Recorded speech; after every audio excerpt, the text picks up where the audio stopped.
Okay, hi people. I will be teaching today a few things. The first thing I shall teach, let me share screen.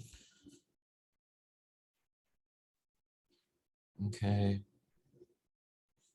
Alrighty. The first thing I'm going to teach is the differentiation of inverse trig functions. Okay, so I know we're taking a bit of a detour from the regular sort of integration that we've been doing, because we already know that the derivatives of sines, cosines, and tans, like we already know what they are. But in order to integrate and use inverse trig functions, we have to first know how to differentiate inverse trig functions. So differentiating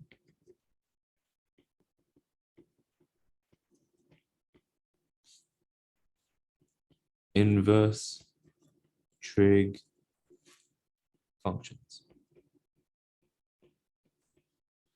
Alrighty, well, in order to deal with something like this, we have to first recognize what, let's say y equals sine inverse x. When I say differentiate, what we have to recognize is that I want dy dx, okay? I want dy dx, which means technically I'd have to come to this and differentiate it with respect to x to both sides, like ddx of here and ddx of here. But we don't really know where to go from this because I don't know how to differentiate sine inverse x. On top of that, remember, this is sine inverse x, not sine of x to the power of -1. So it's not really chain rule here. Okay, lovely. So actually before that, let's kind of get rid of all of this. And we have to differentiate this somehow with respect to x, but it's quite hard to do so. So maybe we can rewrite it or write it in a different form and then differentiate with respect to potentially y. Okay, well, first of all, and this won't make sense just yet, but I'm just going to mention here that y is between pi on 2 and minus pi on 2 for sine inverse x. That's the range that we define our inverse functions for. Lovely. Now, we're going to rewrite this as x equals sine y. Okay, and then we're going to take the derivative with respect to y to both sides. Okay, the left-hand side is simply going to be dx dy. But the right-hand side is going to be the derivative of sine y with respect to y. That's kind of like saying derivative of cos x with respect to x, or sine x with respect to x. You just differentiate it as per usual. Just you have a different variable here. So the derivative of sine y will be cos y. Okay. Now, it seems like I want dy dx. So I should put it as the flip. So I'm going to sort of put this to the -1 and put this to the -1. And then therefore dy dx equals 1 over cos y. Lovely. Well, I want, in terms of x, dy dx should always be in terms of x. But here I have it in terms of y.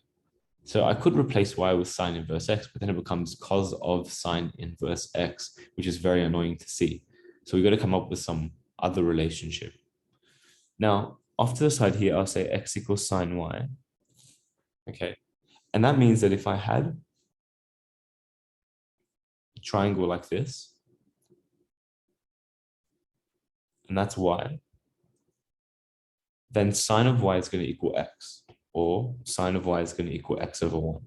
So that's x, that's 1, which means this thing here is going to equal the square root of 1 minus x squared.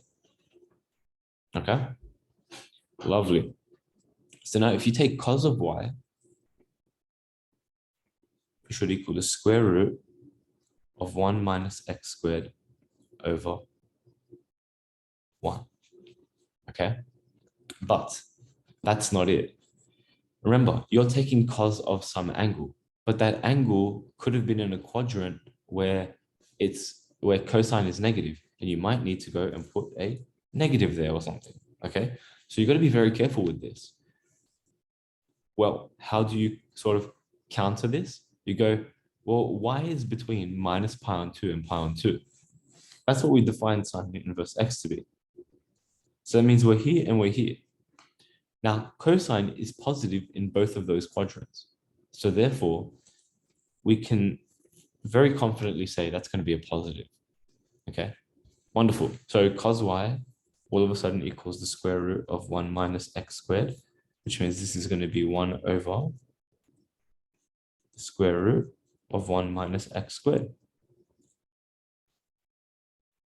Okay, lovely. And there you go. That's the derivative of sine inverse x with respect to x. Perfect. Now, I want you to have a go at doing the same sort of process, but doing it for y equals cos inverse x and y equals tan inverse x. Okay, so don't just wait on me to do it. Actually try and do it yourself. And remember, the process is swap it so that x is the subject, differentiate with respect to y, take the reciprocal. Note that the range of the original function, for example, the cos inverse x or the tan inverse x, must only lie within particular quadrants. And therefore, when you take the derivative and then you want to rearrange so that you have it instead in terms of y, in terms of x, you know whether you should be putting a positive or a negative in front of that ratio.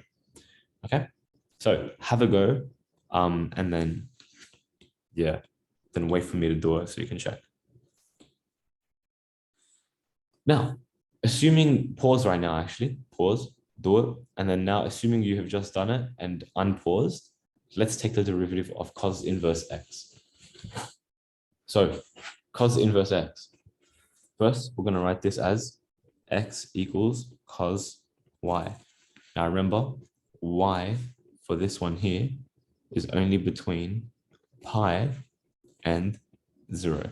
Because cosine inverse is defined for the first and second quadrants. Lovely.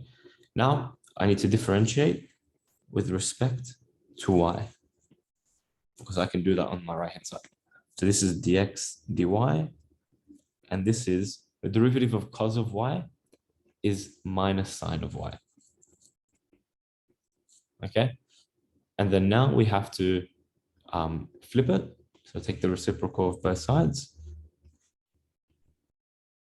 and you get dy dx equals minus 1 over sine y. Now, again, you don't want it in terms of y, you want it in terms of x. So you're going to say, well, if cos of y equaled x from here, okay, then let's set up a triangle. Perfect. That's going to be there. That's going to be there. X on 1. So x here, 1 there. This is just by Pythag, 1 minus x squared. Square root of 1 minus x squared. So now, if you take sine of y, it should equal just the square root of 1 minus x squared over 1, which equals the square root of 1 minus x squared. Now, you might say, is this going to be positive or is this going to be negative? Well, it will definitely be positive because we're taking sine of an angle that's within the first or second quadrant. Okay, right? You're taking sine of y, and y is it's from 0 to pi. Now, sine is positive in both of those quadrants, so it doesn't matter. And we know, therefore, this is going to be a positive. So then you come to this, and you say 1, and then square root of 1 minus x squared. Okay, lovely. The derivative of tan inverse x. Well, we're going to start off by writing this as x equals tan of y. And we know y is going to be between pi on 2 and minus pi on 2, because that's what tan inverse of x is defined for. Perfect. So differentiate this with respect to y. This is going to be dx on dy equals, and then this is the derivative of tan is sec squared y. Okay, perfect. And then we take the flip. So now we get dy dx. Oops, I'll write it on to the next page. Dy on dx is going to equal 1 over sec squared y. You could have said cos squared, but it's not actually going to be quite useful here. It's better to leave it as 1 on sec squared. So 1 on sec squared, you might say, well, I can't set up a triangle for this because what form of triangle am I going to have? Okay, actually, fine, you can, but I have a better way. Okay, you can set up a triangle and you can find out which quadrant it's in and we can do all of that rubbish, but I have a better way. The better way is we know an identity. Our identity tells us that 1 plus tan squared of y or of any angle equals sec squared y or any angle. That means sec squared is just going to equal 1 plus x squared. Okay? Pretty sick, right? And therefore this just becomes 1 over 1 plus x squared. If you did it using the other method, you would have recognized that, well, we started off with tan, and tan is defined for minus pi on 2 to pi on 2. And then we're taking the sec, and sec is just the reciprocal of cos. So cosine's going to be positive there anyway. So it would have worked out. You would have gotten the same ratio. Is that okay with everyone? I don't know why I'm asking, considering you're not really going to respond. But let us go now and just do some more interesting derivatives. Okay? So differentiate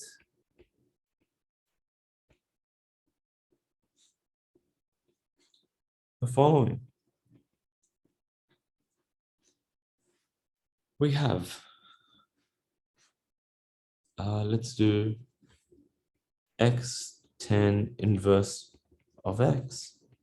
This is one. Then let's do another.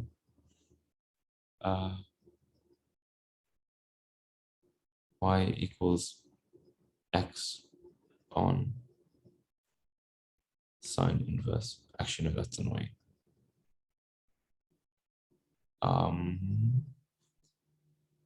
Actually, just this one for now. That's fine. Okay, have a go. Remember that you have to use a particular rule for this. So yeah, please do.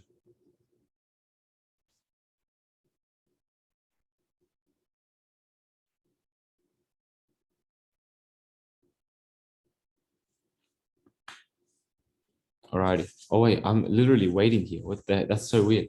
Probably shouldn't have done that. Okay, no.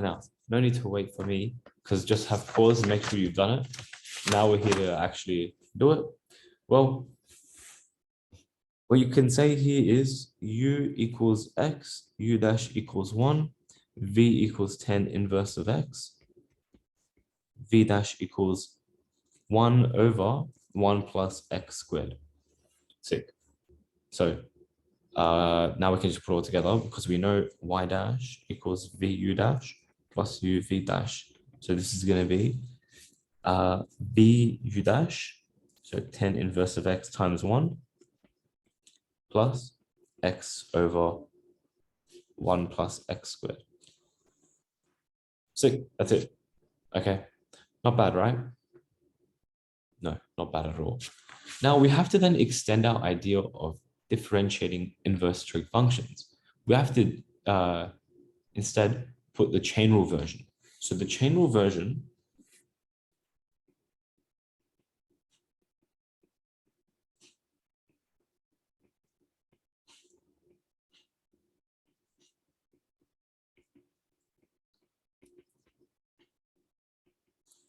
is this. If you have y equals sine inverse of some function, this is going to equal 1 over the square root of 1 minus that function squared, okay? And then times by the derivative of that function,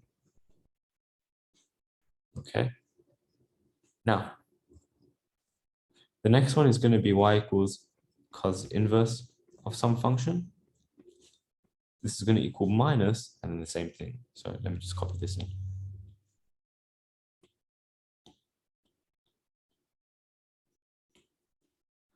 Okay, fair enough. And then for tan inverse,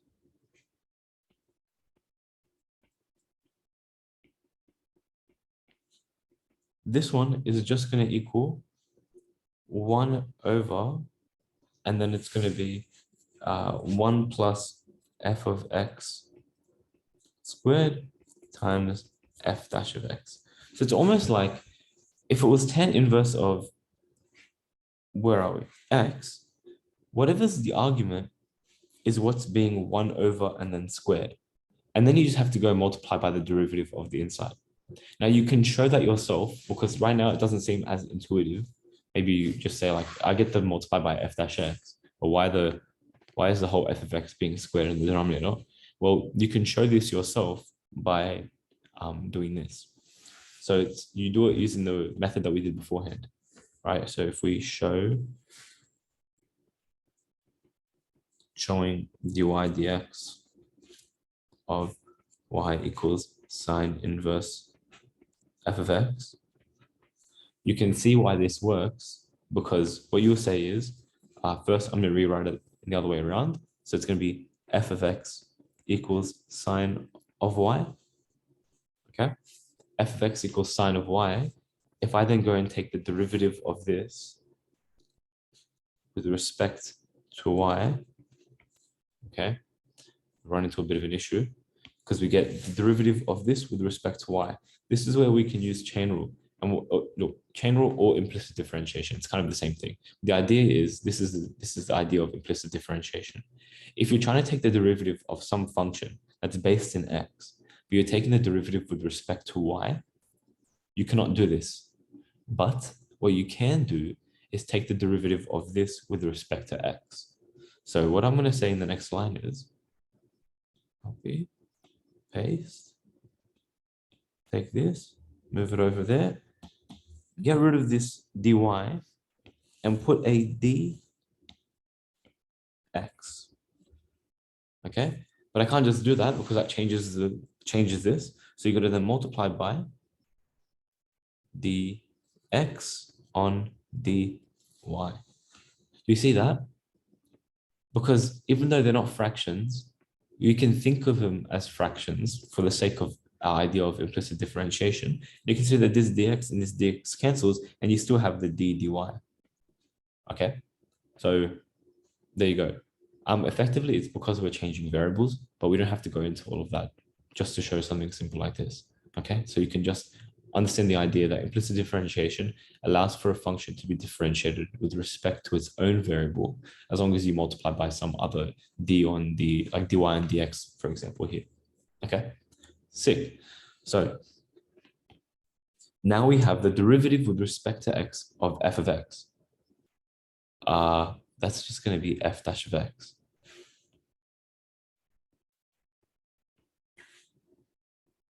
But then you're going to multiply by this dx dy. And this is going to equal the derivative of y, the derivative of sine y with respect to y. This is cosine y. Okay, wonderful. Now we want to take the reciprocal. So let's take the reciprocal. And we're going to get dy on dx times 1 over f dash of x, which I could have moved it to the other side ahead of time, but it is what it is. 1 over cos y. So then multiply both sides by f dash x.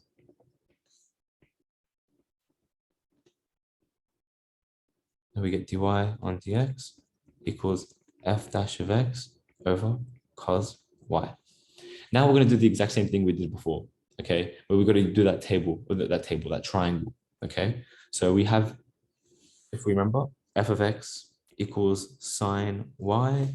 So in a triangle, please make this a triangle. Thank you.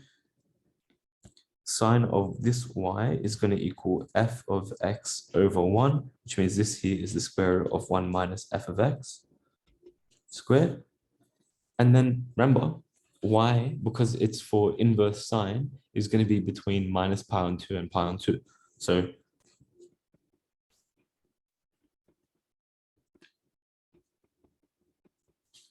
that means that if you have, if you're taking cosine y, it should equal, where is it? This thing over this and positive, because you're taking it in either the fourth or the first quadrant. So in the end, it's just going to be the square root of 1 minus f of x squared.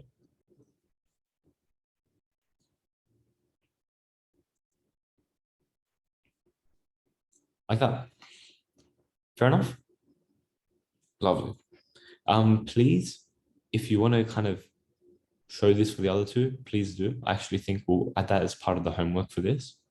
I think it's going to be quite an it's not interesting, it's pretty straightforward, but it's just good to make sure that you are understanding where it comes from.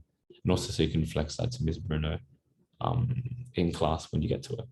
Okay, perfect. So this tells us the identity or the rule behind chain rule for inverse functions. So now if you have, for example, you want to take d dx of sine inverse 3x plus 2, okay? You can say, oh my gosh, this is just 1 over the square root of 1 minus f of x squared multiplied by the derivative of the inside. Wow, wow, wee, wow. There we go. Okay, so that's that. I hope this makes sense because, yeah, so now let's just go through some questions. So let's just do, take y equals, so take the derivative, we'll say here.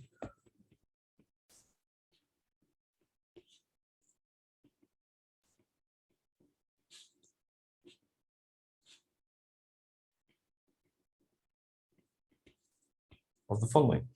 First, y equals tan inverse x over 2. Next one, y equals cos inverse minus x. The next one is, that's not enough space. Actually, no, it's not space. Y equals sine inverse x plus cos inverse x. Okay.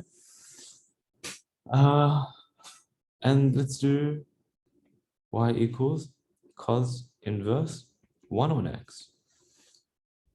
Have a go at these four for now. Pause and do, and come back to me once you've finished. Okay, now that you've finished, let's go through how to do these four. So the first is y equals tan inverse x over 2. So we're just going to apply our rule. Now, our rule says that first we're going to be taking,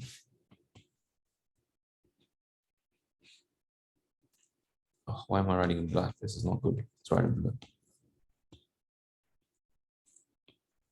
So dy dx, just applying the rule, that even though, yes, we're applying the rule and it sounds like it's rote learning, you explain it to yourself once. So in that case, it makes sense. So it's going to be 1 over 1 plus, and then this is going to be x over 2 or squared times by the derivative of x over 2. So remember, x over 2 is the same as saying a half of x. So if you differentiate that, you're just left with the half. I'm just going to write this in quite a careful manner, just so I line up the brackets or the fraction lines. Okay, sick. So going from here, we're just going to expand this bracket and we're going to get 1 over, and then it's going to be 1 plus x squared over 4 times 1 over 2. Okay. What I'm going to do, just to make this seem a lot neater, multiply this by 2 and multiply this by 2. So now I'm going to have 2 over, and then I'm multiplying 4 to this bracket here. So it's going to be 4 times 1, which is just 4. And then plus 4 times x squared over 4 is just going to be x squared. You will see maybe in the next video why I really like that.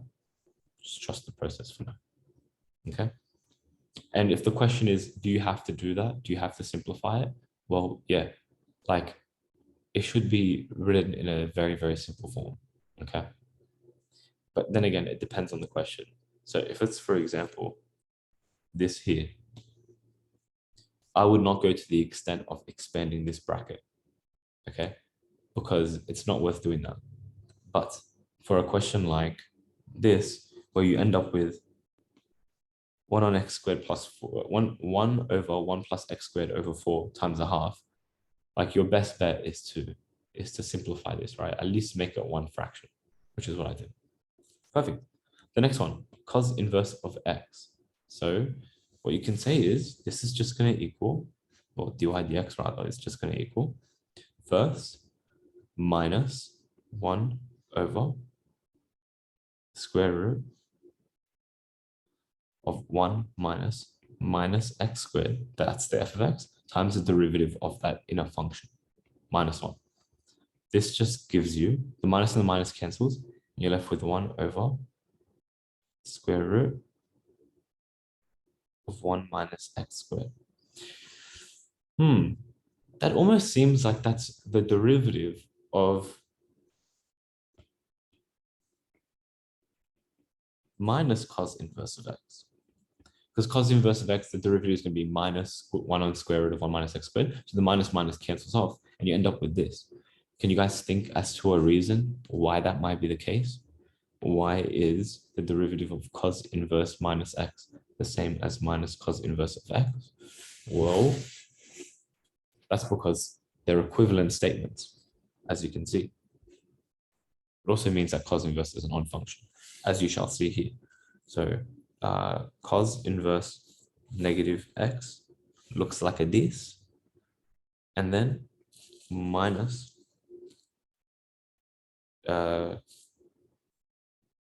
cos inverse of x looks like this. Okay. So wait, are they even odd functions? What is going on? Oh no, they're not odd functions. Sorry, that's not what I meant to say. What I mean to say is that they're simply translations of each other. Okay. And the reason is because actually it'll make sense in the next one. So I'll keep my mouth shut for a minute. Okay.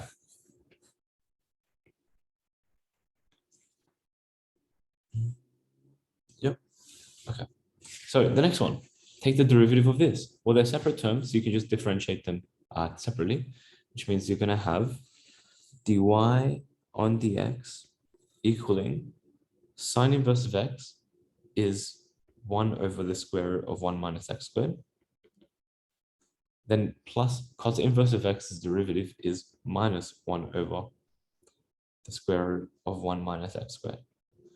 This just gives you, as you probably suspect, just gives you 0. Now, maybe you didn't suspect it, but I definitely did. The reason why I definitely suspected this was because sine inverse of x plus cos inverse of x, doesn't that just equal pi over 2?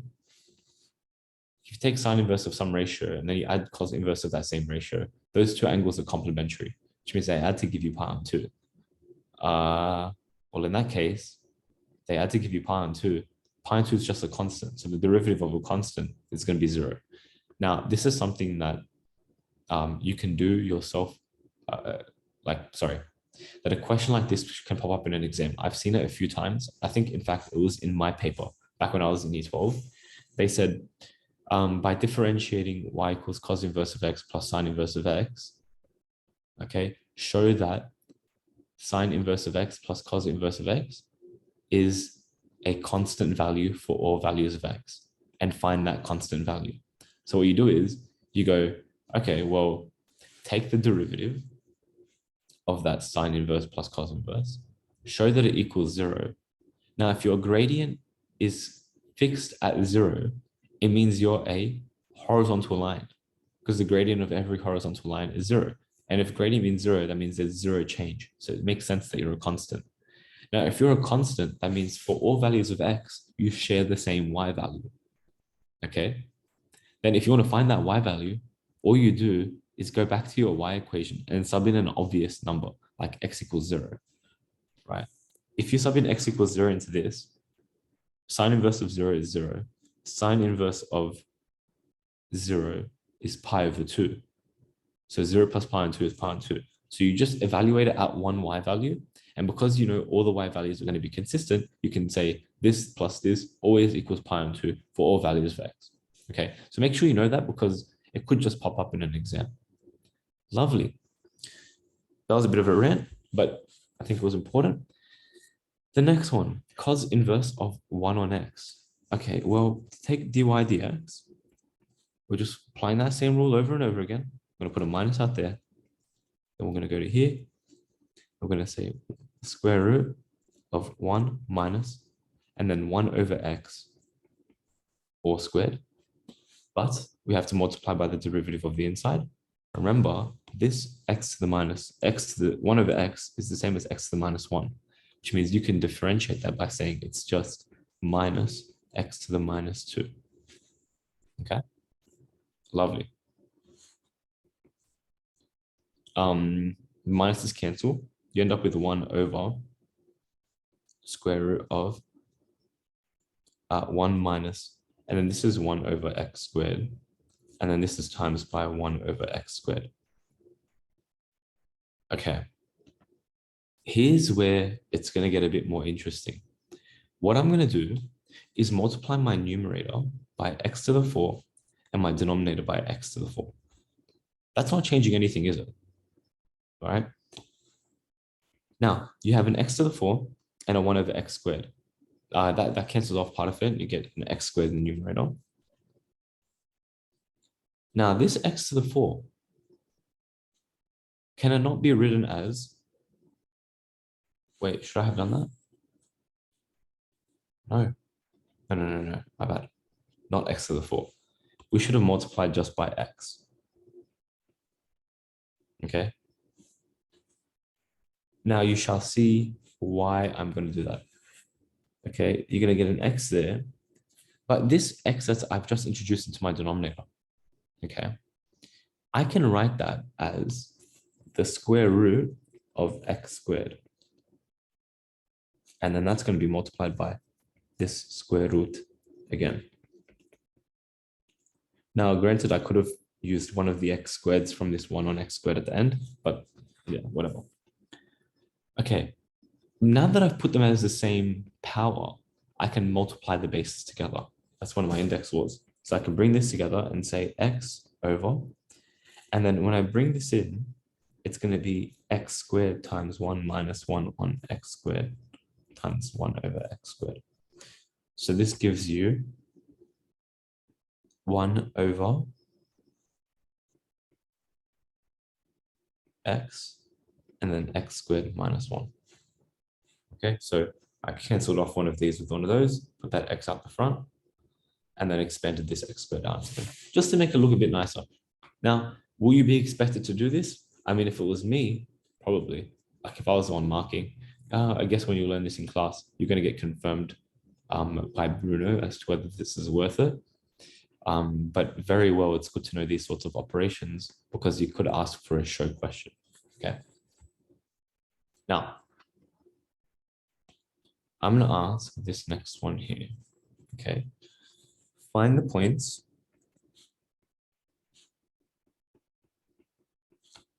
on y equals cos inverse x minus 1, where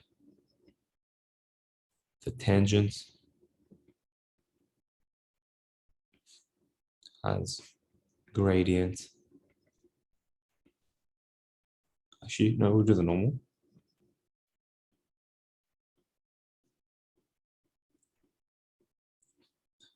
One over 2. Okay, have a go. Yeah, have a go at it on your own. Try and figure it out. And yeah, mhm. Okay, given that you've just had a go, now let me go and do it. So find the points on this function where the normal has gradient 1/2. So first, seems like it's probably worth differentiating it so we can find our gradient function. Now the derivative of this is going to be minus 1 over the square root of 1 minus x minus 1 all squared times by the derivative of the inside, which is just 1. Now, it says the gradient of the normal is equal to a half of the normal, okay? Which means what's the gradient of the tangent? The gradient of the tangent should be the negative reciprocal. And our f dash x gives us the gradients of the tangents. So make sure you swap that with the -2, such that this question will work, okay? So then we go to this and we say this equals -2. The negatives cancel. And yeah, so then this becomes 1/2 equals the square root of 1 minus x minus 1 all squared. All I did was just like swap these two around, okay? Then I'm going to square both sides. Get a quarter equals 1 minus x minus 1 all squared. Okay, rearrange it so that we have x minus 1 all squared as the subject. 1 minus a quarter is 3/4. Taking the square root, we are going to get x minus 1 equals plus or minus the square root of 3/2. And then adding 1 to both sides, we get that. Perfect. Those are the two x values. But the question asks us to find the points. So make sure you go back once you've done this and find those respective y values. Okay, so the first is when x equals positive root 3/2 plus 1. Okay, y equals cos inverse of x minus 1. So it's going to be root 3/2 plus 1 minus 1. Anyway, that's just cos inverse of root 3/2. And that is pi on 6. Lovely. Okay, perfect. That's pi on 6. And then now we've got to do, so this point here becomes root 3/2 plus 1, comma, pi on 6. The next one is x equals negative root 3/2 plus 1. So this is going to be y equals cos inverse of minus root 3/2. The plus 1 minus 1 cancel. Then we're going to say, when is cos of what angle giving us minus root 3/2? Well, the root 3/2 comes from pi on 6. The minus comes from the quadrant. Remember that cos inverse is defined for the first and second quadrants. So it should be like pi minus pi on 6, like in the second quadrant. And that is 5 pi on 6. And then this point here is minus root 3/2 plus 1, comma, 5 pi over 6. Lovely. That's that one. Okay. Now I want you to try and sketch this. Actually, do I have more questions for you? Yes. Try differentiating these ones.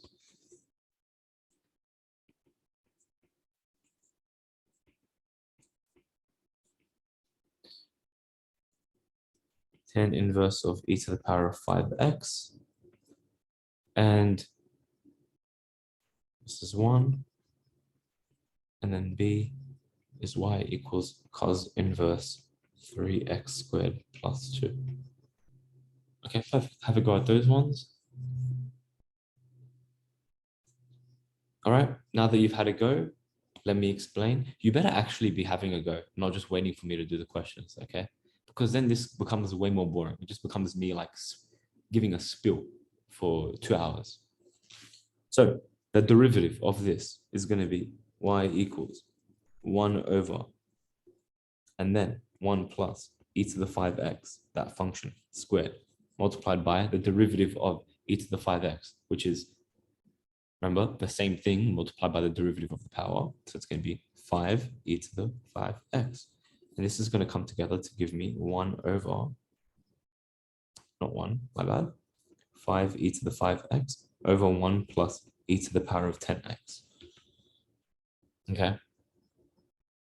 The fun part about integration is being given something like this, or being given something like this and then integrating that, okay, which is much more difficult when you have all of these different ways of integrating to recognize which one's the best one to do the work or to do the job. Okay, that's A. B is going to be y equals -1 over the square root of 1 minus 3x squared plus 2 squared times by the derivative of the inside, so times by 6x. This is just going to equal minus 6x over that same thing.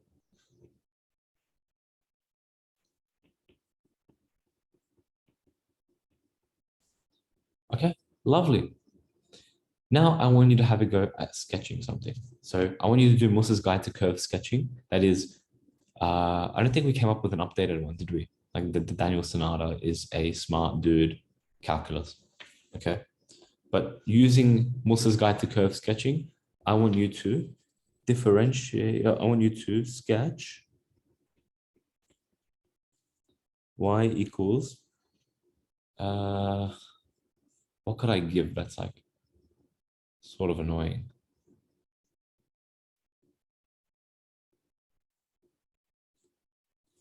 Sine inverse of e to the x. There we go. All right, pause, have a go. I shall explain now. First, we need to recognize whether there are any restrictions on x. Okay, this is kind of difficult to see because e to the x, you can sub in anything you want into that. But sine inverse, well, sine inverse only takes values between -1 and 1, doesn't it? Okay, that's the trick. Because at -1, sine inverse of x equals whatever it is, and then sine inverse of 1 equals whatever it is. But the idea is that you cannot sub in, like sine of any angle can't give you more than 1.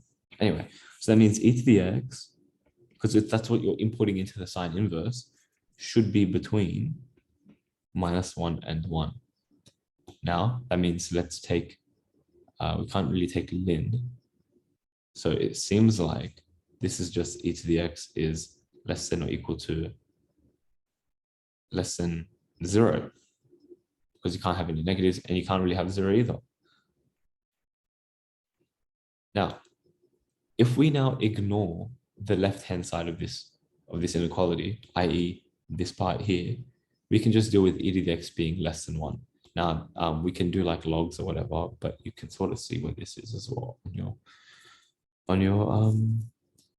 on like a normal sketch of e to the x. But anyway, let's take ln of both sides. Now, ensure that e to the x and 1 are both, actually, it's okay. We can see what to do with this. This becomes x ln e is less than 0. So it means x has to be less than 0. Now, that's a very redundant way of doing this. If you just sketch e to the x, you know that at the x-intercept, at the y-intercept, it's 0. It's 1. So it's just negative x's. Okay, so this here is our domain.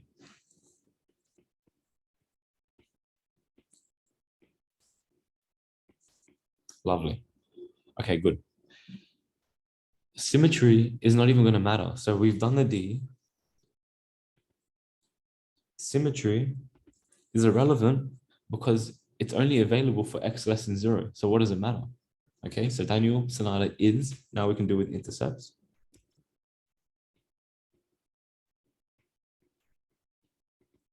So x int means y equals 0.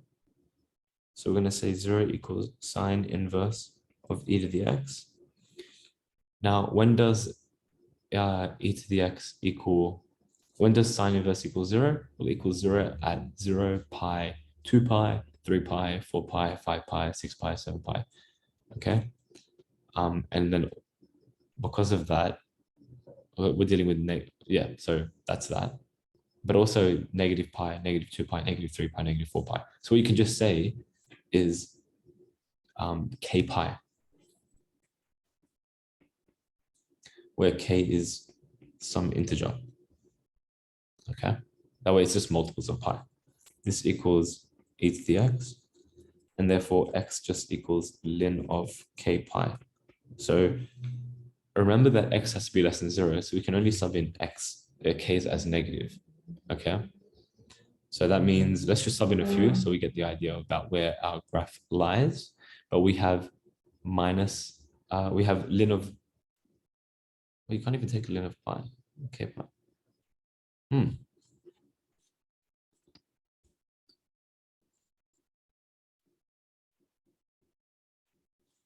Does that mean there's no x-intercepts? I guess, because you cannot take ln of a negative. But you could take ln of, yeah. So I guess there's no x-intercepts. Let me actually put this on Desmos to confirm. Sine inverse dx. Yeah, I guess there's no x-intercepts. That makes sense, right? Because k is only a whole number multiple of pi. So minus pi, minus 2 pi, minus 3 pi. But you can't take log of the negative. So no x's.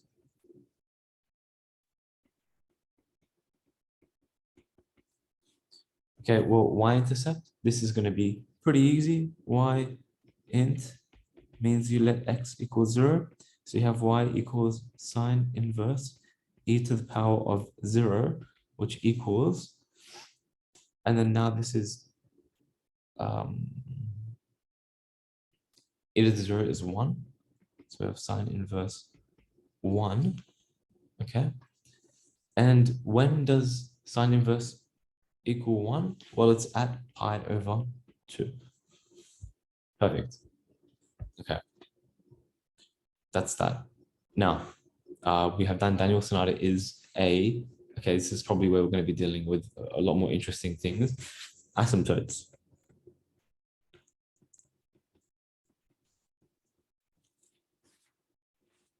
Okay, so x couldn't equal anything. X didn't really have an asymptote, did it? It was just x has to be less than 0. Now, we got to deal with what the behavior looks like as x approaches 0. Does it approach infinity? Does it just, and then therefore it will be an asymptote? Or does it just sort of approach a particular number? Well, the limit as x goes to 0 for sine inverse e of the x. This is kind of easy because we just found that the y-intercept is pi on 2. So it's not an asymptote there, even though x has to be less than 0. Okay, it's defined for x equals 0, and therefore this just equals pi over 2, as shown above. But now we've got to take the limit as x goes to, we're not going to bother with positive infinity because we know the domain is only for negative infinity. So minus infinity for sine inverse e to the x. Okay, so, well, what happens to e to the x as you approach negative infinity? Okay, I think we can all see that this is going to approach 0. Okay, so this approaches 0. And what happens when you take sine inverse of 0? It is just 0. So this just equals 0. So then y equals 0 is an asymptote.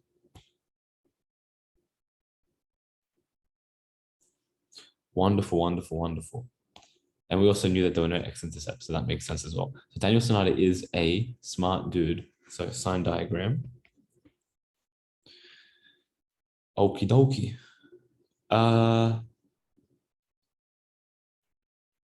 What am I trying to do now? Oh, we don't even have anything, do we?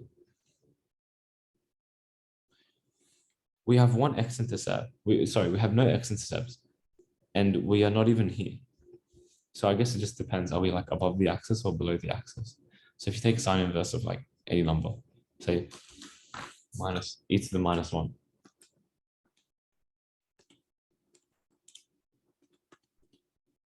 It equals positive. So it means we're there. Okay, I love it. Perfect. Now it's time to do a calculus. Oh, bro, I hate this. Calculus. So It was y equals sine inverse e to the x. The derivative of this is going to be 1 over the square root of 1 minus e to the x all squared times e to the x. Okay, do we have any, well, let's first see if we have any stationary points. That means y dash equals 0. I think you can see if I multiply both sides by the denominator, I'm going to get e to the x equals 0. And that's, never allowed to happen. So that doesn't work. Okay. Well, what about any, okay, so we now know that y dash never equals 0. That's one thing. But do we have any discontinuities without f dash x? That is, do we have any places where f dash x is undefined? Well, yes, we do. We could, because f dash x could be undefined when this is equal to 0, because then you have the square root of 0 in the denominator. So therefore, 1 minus e to the power of 2x equals 0. We're going to get 2 e to the 2x equals 1. That means 2x equals ln of 1, which is 0, and that means x equals 0. So even though the function is defined for x equals 0, it's undefined for its gradient. Okay, so when that happens, we have to take the limit. The limit as x approaches 0 for our denominator.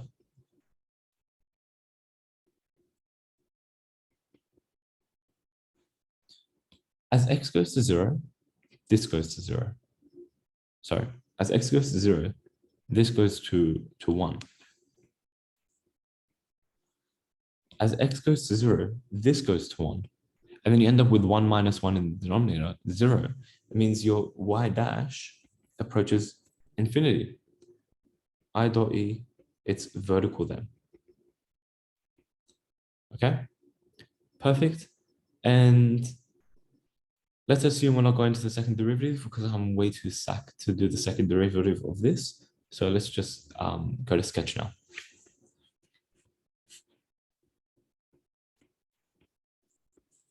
Or you could also take the limit as x goes to negative infinity for the gradients. But because we already have an asymptote at y equals 0, it's pretty obvious to see what's going to happen from there. It's going to be approaching like that. So sketch.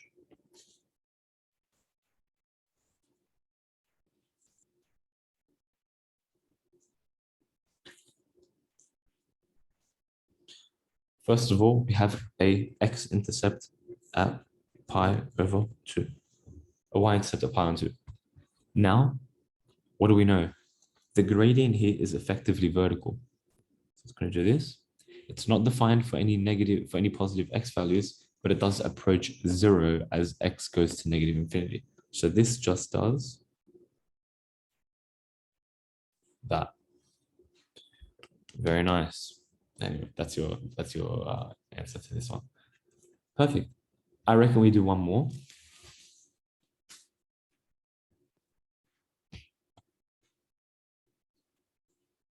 Sketch.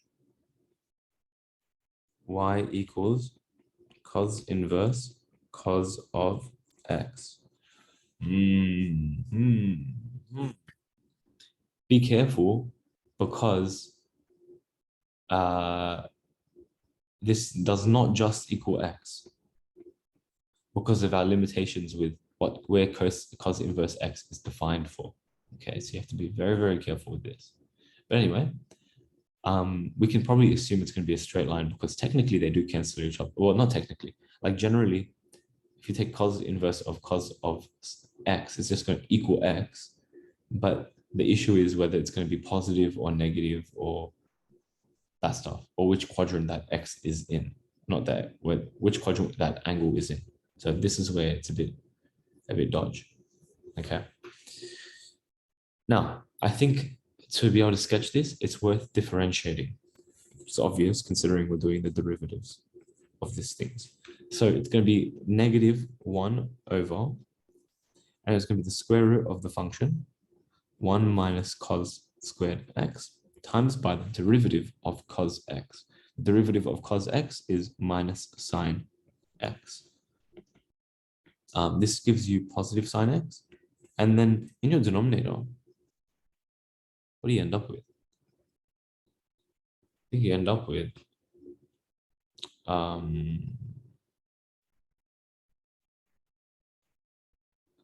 sine x, don't you? 1 minus cos squared is sine squared, and the square root of that is sine.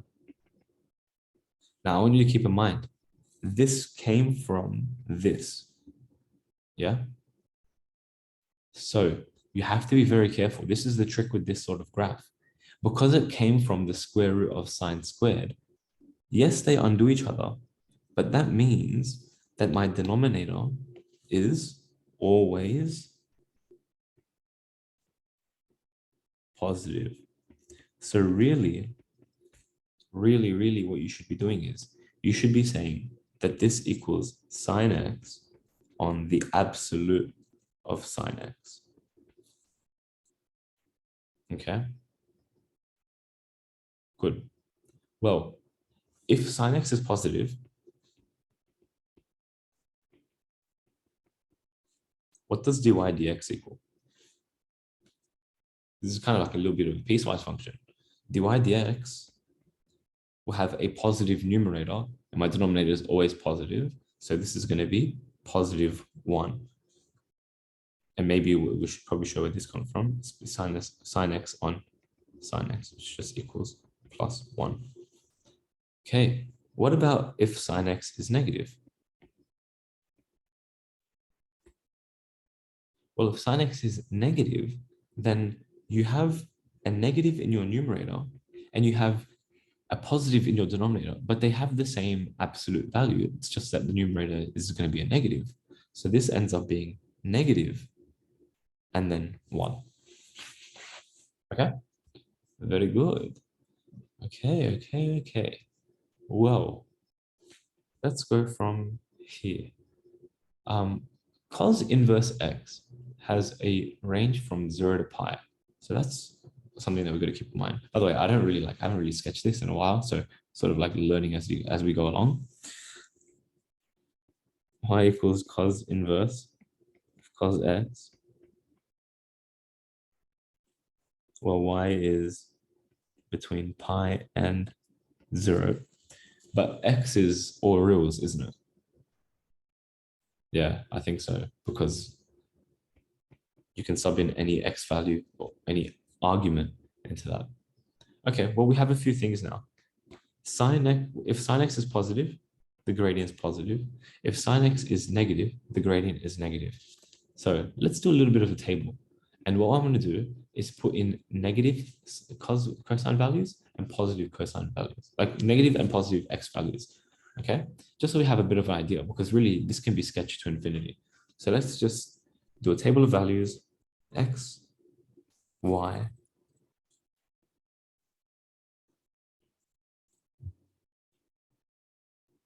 I don't know how far to go.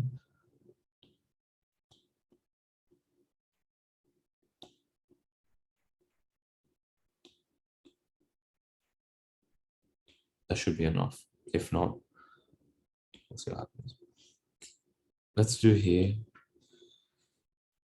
minus 2 pi minus 3 pi over 2 minus pi over 2, 0, pi over 2, pi, 3 pi over 2, 2 pi.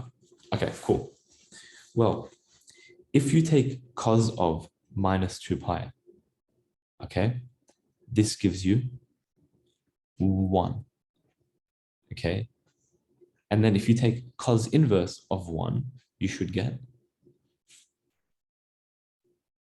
0.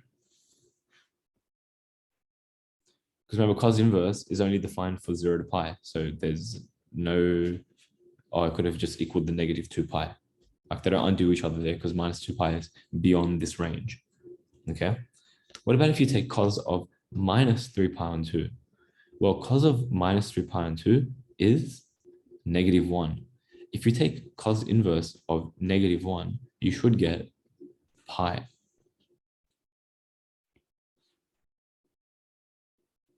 Wait. Yeah.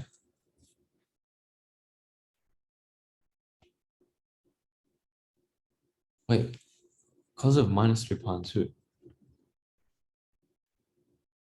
0, pi on 2, pi. No, it's 0. My bad. I got it confused with pi. Cos inverse of 3 pi on 2. No, sorry, cos of 3 pi on 2 is 0. Cos inverse of 0 is pi over 2.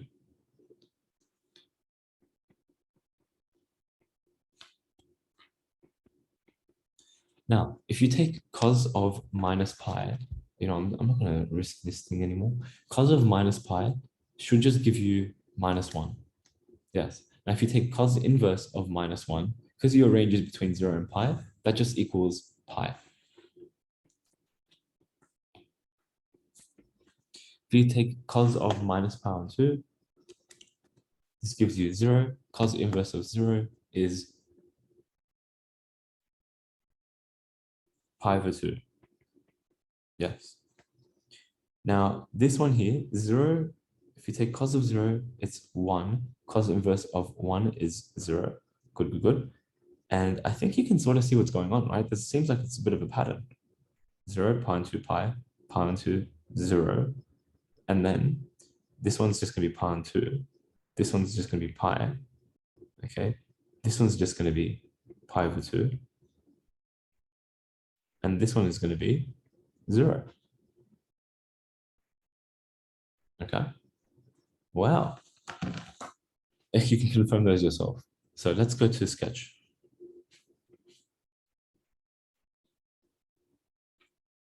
Let's mark in everything we know. So we have pi over 2, 2 pi, no, pi, 3 pi over 2, 2 pi, minus pi over 2, minus pi, minus 3 pi over 2, minus 2 pi. Okay, when x equals 0, or when x equals minus 2 pi, we were up at, oh no, we were down here. When x equals minus 3 pi on 2, we're up at pi on 2. So let's just make some scale here. Pi over 2, pi. So we were up there. At minus pi, we were up at pi. At pi minus pi on 2, we were back at pi on 2. And then we were at 0. And then we were here. Then we were up here. Then we were back there. And then we were back there. Nice. Let's just connect these dots.